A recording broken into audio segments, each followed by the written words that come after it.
everybody. Thanks for joining me for another one-man review. Today I'm going to be looking at this anthology, JAYWALK Comics, JAYWALK Magazine. This is number one of the series, and this is from Domino Books, so thanks to Austin English at Domino for sending this along. As with both anthologies, there's things in it that I like and things that I don't like, especially these small press indie stuff. You have artists that are like coming into their own and getting their first stuff published. So some of them are really interesting, some of them are crude, but I figured we'll go ahead and take a look because different people have different tastes. Null Battery, this first one by Angela Fonch.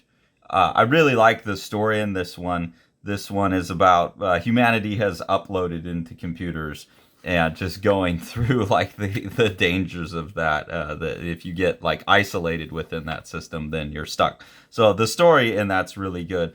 The art in it, it's like the compositions are good, the comic flows, but the art is what it is. It's a little crude, but it works. This second one by Ian Sundall, this is Planet 184 784. This is just a bizarre, surreal, short little sci-fi story. I like the art in this one a little bit better. There's some more intriguing panels. I especially like this accidental thing that happened where they're talking about holograms, and obviously it's just some of the ink from this side has imprinted on the paper here, and some of the ink from over here has imprinted, and vice versa. Some of the black over here is impressed off. But when they're talking about holograms and going into the hollow deck, which is what most of this story is about, it's kind of an interesting effect and one of those happy accidents, I think. And I also find it really sophisticated that they're talking about the audience, what the audience has to bring to the situation. And they're showing here like, oh, I'm interpreting it as a moon, and then I'm interpreting it as a manhole cover, looking up through the manhole cover and playing with that idea. So I think that's formally compelling. Some interesting stuff going on in there. This one here, Little Spirit Comics. This looks like number 2. Yeah, number 2 featuring Little Spirit and Dr. Spider. This is by Isaac Leahy Low 22. I guess that's their age. I don't know if that's part of their name. But this is number 1, so I don't know where Little Spirit Comics number 1 was at. I don't know if I need to know it, but you have this little ghost that's just saying fuck, fuck, fuck, fuck, fuck, fuck, fuck. And then this Dr. Spider has hacked the web somehow, the internet, but they've got spider webs here. This one's interesting to me, but I don't know what to make of it in the end. I really like some of these loading like interstitial pages, the designs on these, and the cartooning's interesting. It reminds me of Tommy Masturi, but like stripped of color. So I feel like this artist I would like better in color, but limitations of small press stuff, I get it. So I don't know what to make of that, but I suspect because of the kind of clean line cartoony nature of it, worked better in color. The story is interesting enough, but again, being number 2, I feel, and to be continued, I feel like I'm missing out on some context there.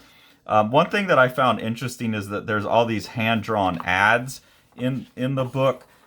These are drawn by Virgil Warren. The front cover is by an artist that's in the book, Floyd Tangeman, and the back cover here, which I actually really like the back cover. This is by Jade Marr. I keep seeing a lot of people using color pencils, and I kind of want to go back to that myself. I'm being really seduced by how people are using color pencils in a lot of the comics I've been reading lately. But these are really interesting to me that they have these ads, again, drawn by Virgil Warren.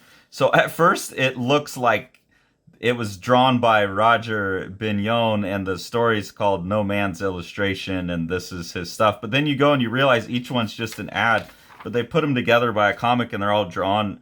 They put them together like with looking like a comic, and it's all drawn by the same person. So the initial just glance at it is that you're reading a comic, and then you realize it's all just ads. And I like that they've done that. It's like, it's a comic, and so let's make our ads a comic, and the viewer can find connections between them or not, as they may. That's fun. This Ways of Asking by Ariel Cooper has a lot of visual stuff that's compelling to me, especially this reminding me of Verana Mukic's Cyberman, which I really like. This whole braid coming down, I like the composition there. The story, I didn't really grasp what the story is about, but visually it's really interesting. I feel like these would probably be more interesting seen in a gallery because they seem like there's a lot of physicality. And they seem like they're, even though they're intended to be 2-page spreads, I think they're intended to be 2-page spreads, but it really looks like this is one composition that's unfortunately always, like, the lettering's always in the middle and getting cut off, which is just like a big no-no when you're making comics, because you know that's going to get lost in the gutter. So I have a feeling like these are meant to be on the wall, and they're including them in the book. Maybe they should have printed them sideways so they didn't get cut off like that, but that made it a little bit hard to read. And the story was just like obtuse, I think. So that's fine. Visually, it was very compelling. And then this story here by Wyatt Warren, The Unknown. I really, really like the way this looks visually. Like all this psychedelic patterning and cross-hatching and kind of texture, the stippling put in there. I think it's a really like lush look to it. Some of the structure of the drawing underneath, like the structure of the people, can fall apart a little bit, but within all of the psychedelic aspects of it, I just think it's such a beautiful like little tapestry. That's really interesting. And the story's straightforward. It's like I'm out in the woods and someone offers me a shroom and I feel one with all. But I think the representation of that is really quite beautiful. And anytime someone puts like this much labor into it, whether I like the style or not, like I'm just kind of fascinated by labor, intense labor, and you see every little leaf and stuff like that. That's just visually pleasing to me. The story's fine, like the story makes sense as well, but it just seems like a little stock. Like I don't think they're saying anything new about psychedelics putting you in touch with nature, but the way they do it visually makes it very compelling. This is an artist I could see. I don't know. It seems like someone who's really committed to black and white because of all the use of texture and manipulation of value. But this is someone, for some reason, I also really like want to see what this person would do with color. I guess just because the psychedelic stuff suggests, that color, like an Alex Gray piece or something, would be really cool as well. But I don't know. They work very well in black and white, and I would just like to see what they pull off in color. You get some more ads, which is, again, I like how they're doing that. And then another piece by the cover artist, Floyd Tangeman. This is called White Whale, I think. And this falls into the category of like the type of comics I just don't know what to do with. This just seems like it's made by someone who's unhinged to me. But as I've said in previous videos, like it's just a way of looking at the world that's so foreign to me. I don't know how to make my way into it. And I know, obviously, like Domino has a lot of stuff that has this vibe to it. The cover has this vibe to it. The credits on the back are drawn. This also looks like it's drawn by the same artist. So this is an aesthetic that people relate to. I just don't get it, and I continue to be curious about it. Like, what am I missing? Like, I really like this material stuff here from a design standpoint, but what am I missing when I'm looking at comics like this that the people who appreciate about it?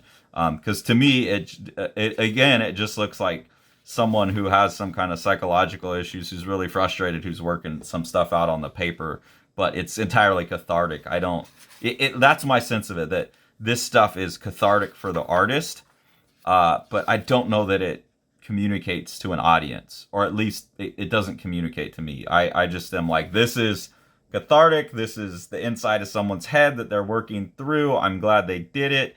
But I don't get anything for it being given to me. I'm glad people are out there collecting this stuff because it's interesting to get that peek at what's going on in someone's head. But it really feels like a violent, disturbed psyche that I don't want to interact with much. It's like I have to just view it through a barrier of just like, okay, that's interesting. Like, that's good to know that there's people out there where this is what their inside experience is like, but it's always at a remove for me. So I'm always interested in like, how do I get closer to understanding that stuff? So if people have comments on that, please let me know. I'd love to read the comments on that. This is I don't see a price on this, but I'll post a link to it. This was sent to us by Austin at Domino Books. So I think it's cool. I think these like little indie anthologies are really worth supporting. I think this is, my favorite part about doing the channel is just finding people I've never been exposed to before, and people that I can go look up and see if they've done more. Like, I'm definitely going to be looking, like, what else has Wyatt Warren done? Is there color stuff?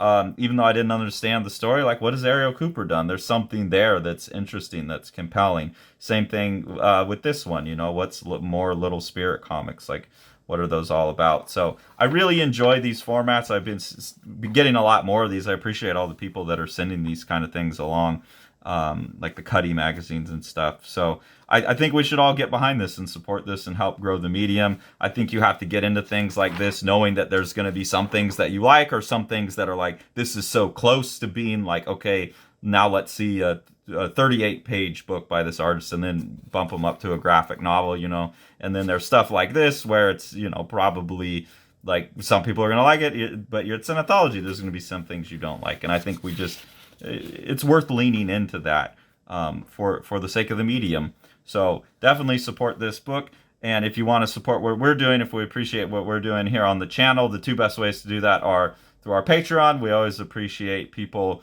giving us that kind of monetary support. We have some kind of built-in perks at different tiers for patrons, but we pretty much use that money to help fund buying the books that we review and stuff. And then for the ongoing kind of mission of Living the Line, which is to get better produced, better made, better comics, the best way to support that is to buy the books that Sean has coming out through Living the Line Publishing. So we'll take a look at a couple products that he has now. The Exile by Eric Creek is a gorgeously illustrated Viking saga of revenge. Eric Creek calls it his Viking Western. It's about a guy who's been away on the warpath and is returning home to some family troubles that have to be resolved. And this is told in just this amazing, like, kind of 3-color art style that looks like old woodblock cuts or something. It's absolutely gorgeous book that you've got to pick up. Thanks for following along. Take it away, Jack. You want to see all these books? Smash that subscribe button and the like button and the bell, and then you get them.